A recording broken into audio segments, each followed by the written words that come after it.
Hello friends, അകലെ latest review. Yamini പ്രതാപനോട് ചോദിക്കുന്നു, എന്താ പ്രതാപേട്ട ഇത്? ഈ വിവാഹം ഉറപ്പിച്ച ലക്ഷണത്തിലാണല്ലോ അയാൾ പറഞ്ഞിട്ട് പോയത്. എനിക്കൊന്നും അറിയില്ല യാമിനി. സാഗർ രാജൻ പറഞ്ഞതുപോലെ ഇനി ഈ വിവാഹമാണ് ഋതികയുടെ ജീവിതത്തിൽ സംഭവിക്കേണ്ടതെന്ന്.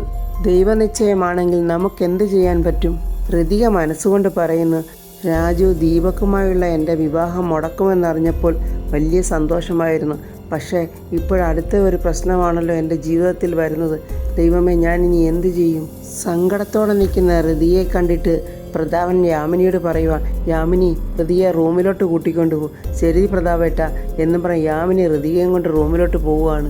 എന്ത് ചെയ്യണം ഏത് ചെയ്യണം ഒന്നും അറിയാതെ പ്രതാപൻ ഇങ്ങനെ തലയ്ക്ക് കൈയും കൊടുത്തിരിക്കുവാണ്. ബ്യൂട്ടീഷ്യൻ ഐശ്വര്യ രാജുവിനെ വിളിച്ചിട്ട് ചോദിക്കുന്നു, രാജു അവിടെ എന്തൊക്കെയായി കാര്യങ്ങൾ? ഋതിക മേഡത്തിൻ്റെ പ്രശ്നങ്ങൾക്കൊക്കെ പരിഹാരമായോ?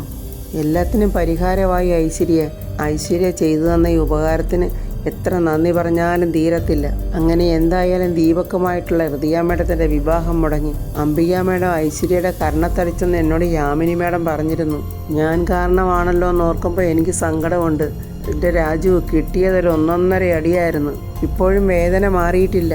ഋതിക മേഡത്തിന് വേണ്ടി ഈ വേദന ഞാൻ സഹിച്ചോളാം രാജു. ഒരു പാവം പെൺകുട്ടിയെ ദീപക് എന്ന പിശാചിൻ്റെ കയ്യിൽ നിന്ന് രക്ഷിക്കാൻ കഴിഞ്ഞല്ലോ, അതുതന്നെ വലിയ കാര്യമല്ലേ. അംബിക മേഡം എൻ്റെ ഒരു സ്ഥിരം കസ്റ്റമറായിരുന്നു. ഇനി അതുണ്ടാവില്ല, അത്രയേ ഉള്ളൂ. അംബിക മേഡം വന്നില്ലെങ്കിൽ എന്താ, എനിക്കറിയാവുന്ന എല്ലാവരെയും ഐശ്വര്യ എടുത്തോട്ട് ഞാൻ പറഞ്ഞു വിടും. പിന്നെ ഐശ്വര്യ ഋതിക മേഡത്തിൻ്റെ മുഖത്തെ പാട് മാറുമല്ലോ. അത് മാറാനുള്ള ക്രീം ഞാൻ കൊടുത്തിട്ടാണല്ലോ വന്നത്. ആ പാടുകളൊക്കെ ഉടനെ തന്നെ അങ്ങ് മാറും. ഞാൻ വീണ്ടും നന്ദി പറയുവാണ് ഐശ്വര്യ. അതിൻ്റെ ഒന്നും ആവശ്യമില്ല രാജു. പിന്നെ എൻ്റെ പേര് വർമ്മസാറിൻ്റെ വീട്ടിൽ വെച്ചൊന്ന് സ്പോയിലായിട്ടുണ്ട്. അതിന് പകരം രാജു പറഞ്ഞതുപോലെ നല്ല കുറച്ച് ക്ലയൻസിനെ ഇങ്ങോട്ട് അയച്ചേരെ. ഓക്കെ ഐശ്വര്യ, തീർച്ചയായിട്ടും ഞാൻ അങ്ങനെ ചെയ്തിരിക്കും. ഐശ്വര്യയുടെ കൂടെ ഉണ്ടായിരുന്ന ആ പെൺകുട്ടി ചോദിക്കുന്നു, ഐശ്വര്യ നീ ഇത്രയൊക്കെ നല്ല കാര്യം ചെയ്തിട്ട് വെറും ഒരു നന്ദി വാക്ക് മാത്രം കിട്ടിയാൽ മതിയോ? പിന്നെ എന്തു വേണമെന്നാ? നിനക്ക് കുറച്ച് ക്യാഷ് ചോദിക്കാറുണ്ട്. എടി, ഒരാൾക്കൊരു ഉപകാരം ചെയ്യുമ്പോൾ അത് പ്രതിഫലം ആഗ്രഹിച്ചുകൊണ്ടാകരുത്. ഋതിക മേഡത്തെ പോലെ നിഷ്കളങ്കയായ ഒരു പെൺകുട്ടിയെ സഹായിച്ചാൽ പുണ്യം കിട്ടും. അതൊന്നും നിനക്ക് പറഞ്ഞാൽ മനസ്സിലാകത്തില്ല. ഋതിക ഇങ്ങനെ ഒറ്റയ്ക്കിരുന്ന് നടന്നുപോയ സംഭവങ്ങളൊക്കെ ഇങ്ങനെ ഓർക്കുവാണ്. രാജു വിവാഹം മുടക്കുമെന്ന് പറഞ്ഞപ്പോൾ വലിയ സന്തോഷമായി. അങ്ങനെ ദീപക്കിനെ കൊണ്ട് ദിവ്യ വിവാഹം കഴിപ്പിക്കുകയും ചെയ്തു. പക്ഷേ ആ ചെക്കൻ ഈ ഞങ്ങളുടെ ജീവിതത്തിലോട്ട് കയറി വരുമെന്ന് ഒട്ടും പ്രതീക്ഷിച്ചില്ല. ഇങ്ങനെ ഓരോ വിവാഹാലോചനകളും എനിക്ക് വരുമ്പോൾ അച്ഛനിങ്ങനെ ഇടം വലം നോക്കാതെ പെട്ടെന്ന് എന്തിനാ അതിങ്ങനെ സമ്മതിക്കുന്നതെന്ന് എനിക്ക് എത്ര ആലോചിച്ചിട്ടും മനസ്സിലാകാത്തത്. രോഹൻ അച്ഛൻ്റെ ഫ്രണ്ടിൻ്റെ ഫാമിലിയിലുള്ളതാണ്. ചിലപ്പോൾ നല്ല ക്യാരക്ടറും ആയിരിക്കാം. പക്ഷേ എനിക്ക് യാതൊരുവിധ പരിചയമില്ലാത്ത ആ ചെറുക്കനോടൊപ്പമൊക്കെ എൻ്റെ വിവാഹം അച്ഛനങ്ങ് തീരുമാനിക്കുന്നത് ശരിയാണോ? അച്ഛൻ എന്താ എൻ്റെ ഇഷ്ടങ്ങളൊന്നും തിരക്കാത്തത്? എനിക്ക് രോഹനെ ഇഷ്ടമായോ എന്ന് അച്ഛൻ എന്തുകൊണ്ട് എന്നോട് ചോദിച്ചില്ല? ഋതിക അങ്ങനെ ഒറ്റയ്ക്കിരുന്ന് സങ്കടപ്പെടുന്നത് കണ്ടിട്ട് യാമിനി അങ്ങോട്ട് ചെല്ലുവാണ്. മോളെന്താ ഇവിടെ വന്നിങ്ങനെ ഒറ്റയ്ക്കിരിക്കുന്നേ? ഞാൻ എന്ത് ചെയ്യാനാ ചെറിയമ്മേ? എനിക്ക് ആലോചിച്ചിട്ട് ഒരേ എത്തും പിടിയും കിട്ടുന്നില്ല. എല്ലാവരും പോയോ ചെറിയമ്മേ? രാധമ്മയും വേണുമംഗളും ഒക്കെ പോയോ? അവരൊക്കെ പോയി മോളെ. എന്നോടൊന്ന് യാത്ര പോലും പറയാതെയാണല്ലോ അവർ പോയത്. മോളെ ഫേസ് ചെയ്യാനോ മോളെ ആശ്വസിപ്പിക്കാനോ സമാധാനിപ്പിക്കാനോ ഒന്നും പറ്റുന്ന ഒരു മാനസികാവസ്ഥയിലല്ലായിരുന്നല്ലോ അവരും. മോൾ അതൊന്നും ഓർത്ത് വിഷമിക്കേണ്ട. അല്ലെങ്കിലും അവരെ ഓർത്ത് സന്തോഷിക്കാനും വിഷമിക്കാനുമുള്ള ഭാഗ്യമൊന്നും എനിക്കില്ല ചെറിയമ്മേ. ചെറിയമ്മയ്ക്ക് അറിയാവോ, ഞാൻ ഈ ലോകത്ത് ഏറ്റവും അധികം സന്തോഷത്തോടെയും സമാധാനത്തോടെയും ജീവിച്ചത് രാജുവിൻ്റെ വീട്ടിലായിരുന്നപ്പോഴാണ്. ആ സമാധാനവും സന്തോഷവും ഒക്കെ എനിക്കിപ്പോൾ പോയി. ഇപ്പോഴവരും എന്നെ ഒരു അന്യയെപ്പോലെയാണ് കാണുന്നത്. എന്താ ചെറിയമ്മേ എൻ്റെ ജീവിതം ഇങ്ങനായി പോയത്? ചെറിയമ്മയും കണ്ടതല്ലേ എല്ലാം. എൻ്റെ ജീവിതം ഇങ്ങനെ ആയത് എന്താ ചെറിയമ്മേ? ആരാ ചെറുക്കൻ? എനിക്ക് യാതൊരു പരിചയമില്ലാത്ത അവൻ വന്ന് എന്നെ വിവാഹം കഴിക്കണമെന്നൊക്കെ ആവശ്യപ്പെടാൻ? ചെറിയമ്മയ്ക്ക് അറിയാവുന്നതല്ലേ എൻ്റെ മനസ്സ് മുഴുവൻ രാജുവാണെന്ന്. രാജുവായിട്ടുള്ള എൻ്റെ വിവാഹം നടക്കുമോ ഇല്ലയോ എന്നുള്ളത് അവിടെ ഇരിക്കട്ടെ. പക്ഷേ ഇപ്പോഴതാ ഇത് പുതിയ ആൾ വന്നിരിക്കുന്നത് എന്തിനാ? അച്ഛൻ എന്തിനാ ഇങ്ങനെ വരുന്ന പ്രപ്പോസലെല്ലാം അങ്ങ് അംഗീകരിക്കുന്നത്? മോളെ, പ്രതാപേട്ടന് ഇതിനെക്കുറിച്ചൊന്നും കൂടുതൽ അറിയില്ല. മോടെ അച്ഛൻ്റെ മനസ്സിൽ അങ്ങനെ ഒന്നുമില്ല. എങ്ങനെയെങ്കിലും മോടെ ജീവിതം നന്നാകണമെന്ന് മാത്രമേ മോടെ അച്ഛനുള്ളൂ. എൻ്റെ ജീവിതം നന്നാകണമെങ്കിലേ എൻ്റെ അച്ഛൻ്റെ കൂടെ ഞാൻ ഈ വീട്ടിൽ നിന്നാൽ പോരെ? എന്നെ എന്തിനാ ചെറിയമ്മേ എല്ലാവരും കൂടി ഇങ്ങനെ വിവാഹം കഴിച്ചു വിടണമെന്ന് പറഞ്ഞ് ധൃതി പിടിക്കുന്നത്? അതുകൊണ്ടൊന്നും അല്ല മോളെ. പെൺകുട്ടികളുടെ വിവാഹം 1-2 തവണ മുടങ്ങി പോവുകയോ നീട്ടി വെക്കുകയോ ഒക്കെ ചെയ്താൽ പിന്നെ അതും നടക്കില്ല എന്നുള്ളൊരു തോന്നൽ കൊണ്ടായിരിക്കും. ചെറിയമ്മയും കൂടെ അച്ഛനെ ഇങ്ങനെ ന്യായീകരിക്കല്ലേ. മോക്കെന്താ അച്ഛനോട് ദേഷ്യമാണോ? എൻ്റെ അച്ഛനോട് എനിക്ക് ദേഷ്യം തോന്നാനോ? എൻ്റെ അച്ഛനോട് ഒരു ദേഷ്യമില്ല ചെറിയമ്മേ. പക്ഷേ എനിക്ക് എൻ്റെ വിധി ഓർത്തിട്ടാണ് വിഷമം. എനിക്ക് മാത്രം എന്താ എപ്പോഴും ഇങ്ങനെയൊക്കെ തന്നെ സംഭവിക്കുന്നത്? മോള് വിഷമിക്കാതെ ചെറിയമ്മ പറയുന്നേ ഒന്ന് കേക്ക്. മോൾ ഒറ്റയ്ക്ക് ഇവിടുന്ന് ഇങ്ങനെ ഒന്നും ആലോചിച്ച് കൂട്ടണ്ട. വാ നമുക്ക് മുറിയിലോട്ട് പോകാം എന്നും പറഞ്ഞ് യാമിനി ഹൃതിയെയും വിളിച്ച് മുറിയിലോട്ട് കൊണ്ടുപോവുകയാണ്. അങ്ങനെ വേണുവും രാധമ്മയും പ്രിയയും എല്ലാം കൂടെ ഒരു ഓട്ടോ പിടിച്ച് വീട്ടിൽ തിരിച്ചെത്തിയിരിക്കുവാണ്. ഓട്ടോ ഡ്രൈവർ ചോദിക്കുന്നു, എന്തായി വേണുവേട്ട, ഹൃതിയ മേഡത്തിൻ്റെ കല്യാണമൊക്കെ കഴിഞ്ഞോ? വർമ്മസാറിൻ്റെ വീട്ടിൽ എന്തെങ്കിലും പ്രശ്നമുണ്ടായോ? നീ അതൊക്കെ എന്തിനാ അറിയുന്നത്? ആകെ തകർന്നു വരുന്ന വേണുവേട്ടനോടാണ് ചോദ്യം. ഞാൻ അറിയാൻ വേണ്ടി ചോദിച്ചെന്നേ ഉള്ളൂ. അതിനെന്തിനാ വേണുവേട്ടൻ ഇത്ര ചൂടാകുന്നത്? അങ്ങനെ വീട്ടിൽ വന്നിട്ട് വേണുവേട്ടൻ പറയുക, എടി പ്രിയേ, എനിക്കൊരു കട്ടൻ ചായ എടുത്തേ. നിങ്ങൾക്ക് വിശക്കുന്നുണ്ടെങ്കിൽ ഞാൻ എന്തെങ്കിലും കഴിക്കാൻ എടുക്കാൻ വേണുവേട്ട എന്നിങ്ങനെ രാധമ്മ ചോദിക്കുന്നുണ്ട്. എനിക്ക് കഴിക്കാനൊന്നും വേണ്ട വേണുവേട്ട.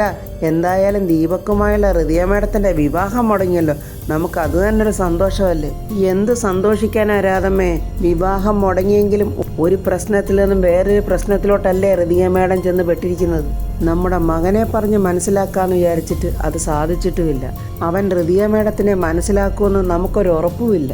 പുതിയൊരു പ്രശ്നത്തിലോട്ടാണോ ഹൃദയാമോൾ ചെന്ന് പെട്ടിരിക്കുന്നത് നമുക്ക് എങ്ങനെ ഊഹിക്കാൻ പറ്റും? ആ മന്ത്രിയുടെ അനുജൻ്റെ മോൻ കാഴ്ചയിൽ നല്ല ഭംഗിയുണ്ടെന്നാണ് എനിക്ക് തോന്നുന്നത്. അങ്ങനെ കാഴ്ചയിൽ കാണാൻ കൊള്ളാമെന്ന് കരുതിയിട്ടേ സ്വഭാവം നന്നാവണമെന്നുണ്ടോ? ദീപക്കിനപ്പം എന്തോ കുറവ്? അവനെ കാണാൻ സുന്ദരനല്ലേ? അവൻ്റെ സ്വഭാവം എങ്ങനെയുണ്ട്? അവനെപ്പോലെ ഒരു തെമ്മാടി ഭൂമിയിലുണ്ടോ? ഈ രോഹനും അങ്ങനത്തെ ഒരാളാണെങ്കിലോ വീണ്ടും അത് ഹൃദയ മേഡത്തിൻ്റെ ഭാവിയെ ബാധിക്കില്ലേ? എനിക്ക് അങ്ങനെയൊന്നും തോന്നുന്നില്ല വേണുവേട്ട. മോള് നന്നായിരിക്കണം, മോളുടെ ഭാവി സുരക്ഷിതമായിരിക്കണം, അവൾ സന്തോഷത്തോടെ ഇരിക്കണം എന്ന് മാത്രമേ ഞാനിപ്പോൾ ചിന്തിക്കുന്നുള്ളൂ. ആ മന്ത്രിയുടെ അനിയൻ്റെ മോൻ നല്ല ആളായിരുന്നാൽ മതിയായിരുന്നു ഭഗവാനെ. എടി രാധമ്മേ, മേഡത്തിൻ്റെ ഭാവി നന്നാകണമെന്ന് മാത്രമാണ് എൻ്റെ ആഗ്രഹം. അതുകൊണ്ട് തന്നെയാണല്ലോ നമ്മുടെ മോനെ കൊണ്ട് മേഡത്തെ വിവാഹം കഴിപ്പിക്കാൻ വേണ്ടി ഞാൻ അത്രയൊക്കെ ശ്രമിച്ചത്. എന്ത് ചെയ്യാനാ, എല്ലാം വെറുതെ ആയില്ലേ? എനിക്ക് തോന്നുന്നില്ല രാധമ്മേ, ആ ചെറുക്കൻ്റെ മുഖത്ത് എന്തോ ഒരു കള്ളലക്ഷണം. ആ ചെറുക്കനെക്കുറിച്ച് ഞാൻ എത്ര ചിന്തിച്ചിട്ടും എൻ്റെ മനസ്സിലൊരു ഉറപ്പങ്ങോട്ട് വരുന്നില്ല. അതുതന്നെയാണച്ചാ എനിക്കും ആ ചെറുക്കനെ കണ്ടിട്ട് തീരെ ഇഷ്ടപ്പെട്ടില്ല. അവൻ്റെ ഉള്ളിൽ എന്തോ ഒരു കള്ളത്തരമുണ്ട്, അത് അവൻ്റെ മുഖത്തും മനസ്സിലാകുന്നുണ്ട് അല്ലേ അച്ഛാ എന്നിങ്ങനെ പ്രിയ ചോദിക്കുമ്പോൾ വേണു പറയുക, വർമ്മസാറിൻ്റെ ഈ പണവും പ്രതാപവും ഒക്കെ വർമ്മസാറിനൊരു ശാപമാണെന്നാണ് എനിക്ക് എപ്പോഴും തോന്നുന്നത്. എല്ലാവരുടെയും കണ്ണ് സാറിൻ്റെ സ്വത്തിലും രാഷ്ട്രീയ സ്വാധീനത്തിലുമാണ്. അങ്ങനെ സാറിൻ്റെ സ്വത്തിനും രാഷ്ട്രീയ സ്വാധീനത്തിനും ബലിയാടാകുന്നതേ ഹൃദയ മേഡത്തിൻ്റെ ഭാവിയാണ്. ആ അംബിക മേഡത്തിൻ്റെയും ദീപക്കിൻ്റെ ഉദ്ദേശം എന്തായിരുന്നു? വർമ്മസാറിൻ്റെ സ്വത്തും പണവും തട്ടിയെടുക്കണം. അതിനു വേണ്ടിയിട്ടല്ലേ അവരാ ഹൃദയ മേഡത്തിൻ്റെ അമ്മ പത്മാവതിയെ വീട്ടിൽ നിന്നും പുറത്താക്കിയത്.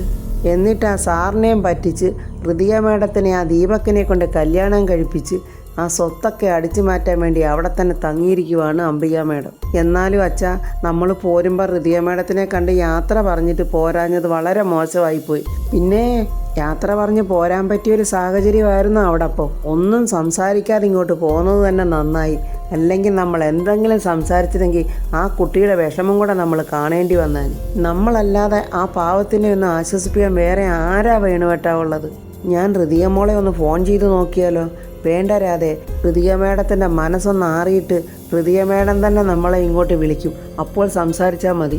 അപ്പോൾ രാജു അങ്ങോട്ട് വന്നിട്ട് ചോദിക്കുന്നു, നിങ്ങളെന്താ എന്നോട് പറയാതെ വർമ്മസാറിൻ്റെ വീട്ടിൽ നിന്ന് ഇറങ്ങിപ്പോകുന്നത്? വേണുവേട്ടൻ ആകെ കലിപ്പിലിരിക്കുക. അപ്പോഴാണ് അവൻ്റെ ഒരു ചോദ്യം, എന്താടാ നിൻ്റെ അനുവാദം വാങ്ങിച്ചിട്ടേ അവിടെ നിന്ന് ഇറങ്ങാവുള്ളെന്ന വല്ല നിയമം ഉണ്ടായിരുന്നോ? അച്ഛൻ എന്നോടുള്ള ദേഷ്യം ഇപ്പോഴും മാറിയിട്ടില്ലേ? എങ്ങനെ മാറുവടാ? എൻ്റെ മകൻ്റെ സ്വഭാവ ഗുണങ്ങൾ എല്ലാവരോടും പറഞ്ഞ് ഞാൻ അഹങ്കരിച്ചിട്ടുണ്ട്. നിന്നെക്കുറിച്ച് ഓർത്ത് ഞാൻ അഭിമാനിച്ചിട്ടുണ്ട്. പക്ഷേ നീ ചെയ്യുന്ന കാര്യങ്ങളൊന്നും എനിക്ക് അംഗീകരിക്കാൻ പറ്റുന്നില്ലടാ. അപ്പോഴെനിക്ക് നിന്നോട് ദേഷ്യം ഉണ്ടാകും. അച്ഛൻ എന്നെ ശരിക്കും മനസ്സിലാക്കിയിട്ടില്ല. അതുകൊണ്ടാണ് അച്ഛൻ എന്നോട് ദേഷ്യം തോന്നുന്നത്. ഇനി എന്തോന്നു എന്നെ മനസ്സിലാക്കാനാടാ ഞാൻ? അച്ഛൻ പഠിപ്പിച്ചു തന്ന സത്യവും നീതിയും എല്ലാം ഞാൻ ഇപ്പോഴും അതേപടി പ്രവർത്തിച്ചുകൊണ്ടാണ് ഇപ്പോഴും ജീവിക്കുന്നത്. അത് അച്ഛന് മനസ്സിലാവുമ്പോൾ അച്ഛൻ്റെ ഈ ദേഷ്യമൊക്കെ അങ്ങ് മാറിക്കോളും. മക്കൾക്ക് പറഞ്ഞു കൊടുത്തതോർത്ത് ഒരച്ഛൻ ദുഃഖിക്കുന്നുണ്ടെങ്കിൽ അത് ഞാനായിരിക്കുമടാ. നീ കണ്ടില്ലേ ഇന്ന് വർമ്മസാറിൻ്റെ വീട്ടിൽ എന്താ നടന്നതെന്ന്? ഹൃദയ മേഡത്തിന് ഇഷ്ടമില്ലാത്ത ഒരാളെ കൊണ്ട് വിവാഹം കഴിപ്പിക്കാൻ നോക്കുന്നു. അത് മുടങ്ങിയെന്ന് മനസ്സിലായപ്പോൾ വേറെ എവിടുന്നോ വന്ന ഒരുത്തനെ കൊണ്ട് വിവാഹം കഴിപ്പിക്കാൻ നോക്കുന്നു. എന്തിനാടാ ആ പാവം പെൺകുട്ടിയെ ഇങ്ങനെ എല്ലാവരും ചേർന്ന് ദ്രോഹിക്കുന്നത്? അച്ഛൻ ഒന്നും മനസ്സിലാക്കണം. ഋതിക മേഡം വർമ്മ സാറിൻ്റെ മകളാണ്. അപ്പോൾ ആ മകളുടെ കാര്യത്തെക്കുറിച്ച് തീരുമാനമെടുക്കേണ്ട വർമ്മ സാറാണ്. അതിനുള്ള അവകാശവും വർമ്മ സാറിനാണുള്ളത്. പിന്നെ എവിടുന്നാ വന്നവനൊന്നും അല്ല രോഹൻ. ഇവിടെ കേരളം ഭരിക്കുന്ന ഒരു വകുപ്പ് മന്ത്രിയുടെ അനുജൻ്റെ മകനാണവൻ. അപ്പോൾ ആ ബന്ധം ഋതിക മേഡത്തിന് എന്തുകൊണ്ടും നല്ലതാണെന്ന് വർമ്മ സാറിന് തോന്നിയിട്ടുണ്ടാകും. എൻ്റെ കാര്യത്തിൽ തീരുമാനമെടുക്കാനും ആശങ്കപ്പെടാനും അച്ഛൻ അവകാശമുള്ളതുപോലെ തന്നെ വർമ്മ സാറിന് ഋതിക മേഡത്തിൻ്റെ കാര്യത്തിലും. അപ്പോൾ നമ്മളാരും ഇതിനെ ചോദ്യം ചെയ്യാൻ നമ്മൾ ആരും അല്ലച്ചാ. എടാ, നിനക്കങ്ങനെ തോന്നുന്നതാ. സാർ ഒരിക്കലും ആ കുഞ്ഞിനെ സ്നേഹിച്ചിട്ടില്ല. അതിൻ്റെ ചെറുപ്പം മുതലേ പത്മാവതി മേഡത്തിനുള്ള ദേഷ്യവും വാശിയും ഒക്കെ കാണിച്ചിരുന്നത് ആ കുട്ടിയോടാണ്. എന്നാൽ ഇപ്പം വർമ്മ സാറിന് ആ കുട്ടിയോട് സ്നേഹം തോന്നി തുടങ്ങിയപ്പോൾ അതെങ്ങനെയാണ് പ്രകടിപ്പിക്കേണ്ടതെന്നും എന്താ ചെയ്യേണ്ടതെന്നും സാറിനൊട്ട് മനസ്സിലാകുന്നുമില്ല. അങ്ങനെ സ്നേഹം കൊണ്ട് അന്ധനായിപ്പോയ വർമ്മ സാർ എന്തൊക്കെയോ കാട്ടിക്കൂട്ടുന്ന അത്രയേ ഉള്ളൂ. അത് ആ കുട്ടിയുടെ ജീവിതത്തെ വല്ലാതെ ബാധിക്കുന്നുമുണ്ട്. അമ്മേ, ഈ അച്ഛൻ എന്തൊക്കെയാ അമ്മേ പറയുന്നത്? അമ്മയ്ക്കെങ്കിലും അച്ഛനെ ഒന്ന് പറഞ്ഞ് മനസ്സിലാക്കിക്കൂടെ? വർമ്മ സാർ എത്ര വലിയ മനുഷ്യനാ. അദ്ദേഹം ചിന്തിക്കുന്നതും പ്രവർത്തിക്കുന്നതും ഒക്കെ നല്ല കാര്യങ്ങളായിരിക്കും. അതെനിക്ക് മേഡത്തിന് ഇന്നല്ലെങ്കിൽ നാളെ ഉണ്ടാകുകയും ചെയ്യും. അതെനിക്ക് ഉറപ്പുണ്ടമ്മേ. അങ്ങനെയല്ല മോനെ, നീ പറയുന്ന പോലെയല്ല. നീ അച്ഛൻ പറയുന്നത് ശരിക്കൊന്ന് ആലോചിച്ച് നോക്ക്. അതിലും കാര്യങ്ങളുണ്ട്. ഇപ്പോഴാ കല്യാണം ആലോചിച്ചുകൊണ്ട് തന്നെ ആ ചെറുക്കനും കുഴപ്പക്കാരനാണെങ്കിൽ വീണ്ടും വിഷമിക്കാൻ പോകുന്ന ഋതിക മോളായിരിക്കും. നിങ്ങളിങ്ങനെ പഴയ ആൾക്കാരെ പോലെ നെഗറ്റീവായിട്ട് ചിന്തിക്കാതെ കുറച്ച് പോസിറ്റീവായിട്ട് ചിന്തിക്കുക. നിങ്ങളുടെ ആഗ്രഹം ഋതിക മേഡത്തിൻ്റെ ഭാവി നല്ലതാകണമെന്നല്ലേ? അപ്പോൾ ആ ചിന്ത നിങ്ങൾക്കുള്ളതുകൊണ്ട് നിങ്ങൾ ആദ്യം ചെയ്യേണ്ടത് ഇതെല്ലാം നിങ്ങളുടെ തലയിലൊന്നൊന്ന് മാറ്റി വെച്ചാൽ മതി. അത് ഋതിക മേഡത്തിൻ്റെ ജീവിതമാണ്. അത് അവർ ജീവിച്ചോളും. അതിനെക്കുറിച്ച് ഓർത്ത് ആദിപ്പെടേണ്ടോ ആശങ്കപ്പെടേണ്ട കാര്യം നിങ്ങൾക്കില്ല. അപ്പോൾ ജയൻ അങ്ങോട്ട് വരുന്നുണ്ട്. ജയൻ ചോദിക്കുന്ന എന്താച്ചാ കാര്യങ്ങളൊക്കെ? ഓ, എന്ത് പറയാനാ ജയനെ, ഈ കല്യാണത്തിനും അവൻ കൂട്ടു നിൽക്കാനുള്ള പ്ലാനാ. നിങ്ങൾ വിഷമിക്കാതിരിക്കുക. ദീപക്കുമായി ഋതിക മേഡത്തിൻ്റെ വിവാഹം മുടക്കിയത് രാജുവല്ലേ? അളിയനെ ഞാൻ എല്ലാ കാര്യങ്ങളും പറഞ്ഞ് സമാധാനപ്പെടുത്തിക്കോളാം. നിങ്ങൾ ധൃതി വെച്ചൊന്നും അളിയനോട് പറയേണ്ട കാര്യമില്ല. ഇതൊക്കെ ഞാൻ സംസാരിച്ച് പ്രോബ്ലം എല്ലാം സോൾവ് ചെയ്യാമെന്ന് ഞാൻ പറഞ്ഞതല്ലേ. എന്ത് സോൾവ് ചെയ്യാനാ നീ പറയുന്നത്? എനിക്ക് വലിയ പ്രതീക്ഷയൊന്നുമില്ല. എൻ്റെ മകന് ഞാൻ ഉപദേശം നൽകിയപ്പോൾ അവൻ നല്ലവനാകുമെന്ന് എനിക്ക് ഉറപ്പുണ്ടായിരുന്നു. പക്ഷേ ഇവൻ ഇത്രയും നല്ലവനാകുമെന്ന് ഞാൻ ഓർത്തില്ല. രാജു മുറിയിൽ ചെന്നിരുന്ന് വേണുവേട്ടൻ പറഞ്ഞതൊക്കെ ഇങ്ങനെ ചിന്തിക്കുവാണ്. അച്ഛൻ പറഞ്ഞതൊക്കെ ശരിയാണ്. വർമ്മ സാർ ഇപ്പോൾ ഋതിക മേഡത്തെ ഒരുപാട് സ്നേഹിച്ചു തുടങ്ങിയിരിക്കുന്നു. പക്ഷേ മേഡത്തിൻ്റെ മനസ്സെന്താണെന്നോ മേഡത്തിൻ്റെ മനസ്സിലുള്ളത് എന്താണെന്നോ ഇതുവരെ അച്ഛൻ ചോദിച്ച് മനസ്സിലാക്കിയിട്ടില്ല. അല്ല, വർമ്മ സാറിനെന്നല്ല, മേഡത്തിൻ്റെ മനസ്സറിയാവുന്ന എനിക്ക് പോലും ഇതുവരെ ആ മേഡത്തിന് വേണ്ടി ഒന്നും ചെയ്യാൻ സാധിച്ചിട്ടില്ല. അപ്പോൾ ഫ്രണ്ട്സ്, രാജു ഇപ്പോൾ ഋതികയെക്കുറിച്ച് ചിന്തിക്കാൻ തുടങ്ങി. ഇനി രാജു ഋതികയുടെ പ്രേമവും സ്നേഹവും എല്ലാം മനസ്സിലാക്കി ഋതികയോടൊപ്പം നിൽക്കുമെന്നുള്ള പ്രതീക്ഷയോടെ നമുക്ക് അടുത്ത വീഡിയോയിൽ കാണാം. എൻ്റെ ഈ വീഡിയോ ഇഷ്ടപ്പെട്ടാൽ ലൈക്കും കമൻസും, സബ്സ്ക്രൈബ് ചെയ്യാത്തവർ സബ്സ്ക്രൈബ് ചെയ്യണേ.